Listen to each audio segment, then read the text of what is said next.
Hello? Chris, where are you? We were supposed to meet at the restaurant at 6 p.m, but you didn't come. Oh my god, I'm so sorry. I was up all night trying to finish a report for work. I was so tired. I must have nodded.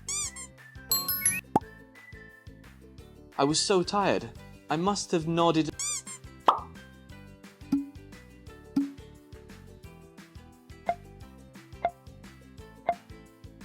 I was so tired.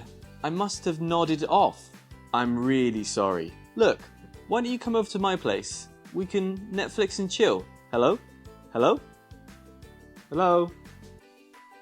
Hey, my name's Chris and welcome back to Instant English. Today, we are going to learn the phrase nod off. Native English speakers from the UK often use this phrase in conversations. Nod off means to begin to sleep, especially by accident or unintentionally.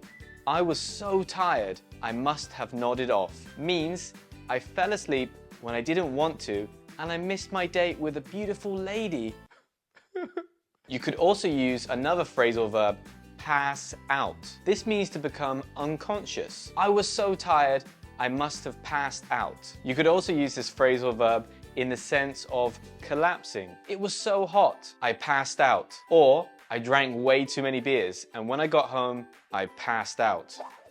One final option you could use if you have slept too much is the verb oversleep.